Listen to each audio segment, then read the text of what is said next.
Hey, it's Drew Neiser with another Tuesday tip. We just spent a pretty solid hour talking about personal branding and why it's so important that CMOs think about it while they are in a good position and how it can also be quite beneficial for the business that you're working on. So Marca Armstrong from Passport. Marca, what is your tip on personal branding? So personal branding is all about what makes you unique.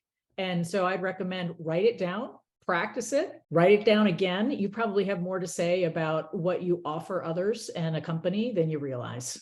And I love that if you can get it really crystal clear, as we talked about, it makes it easier for you to decide what you're going to participate in and what you're not. Okay, Ellina Shinnick from Hub. Ellina, what's your tip on personal branding? Think about not just what makes you unique. I completely agree with what Marca said, but also, how you make people feel and how you align to business strategy. So don't just focus on the tactics and the KPIs, but really think about your personal brand holistically, how you align to business goals and how you engage teams and help people be their best. So it's sort of the rational and emotional, and that uniqueness can be both. But one of the things that you mentioned, and I just want to say, so you use humor, right, as part of your personal brand. Talk about that a little bit.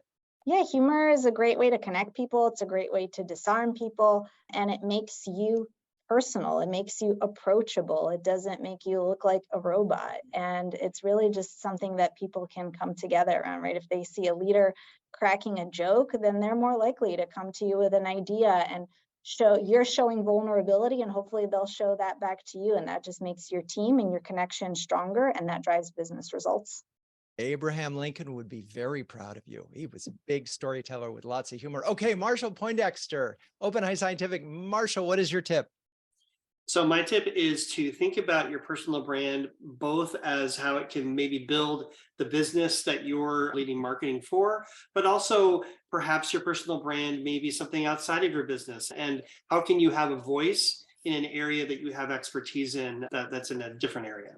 Yeah, and I'm so glad you mentioned the point about helping the business, because we've all known CMOs over the years who did a really good job of promoting their own personal brand at, frankly, perhaps on the company's dime, never sits well with the company. So, all right, Jamie Gier, tell me, Jamie, what is your tip?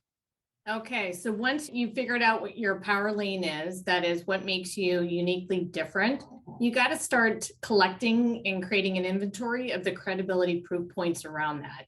If you don't have the credibility proof points, you need to take the time and invest in building those. So make sure that you have channels that highlight how you're different, but also promote how you're different. So take the time to do that.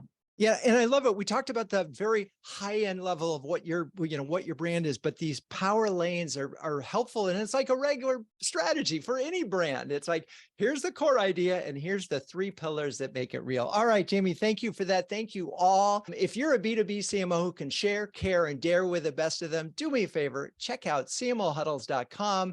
I'm Drew Neiser. Peace out.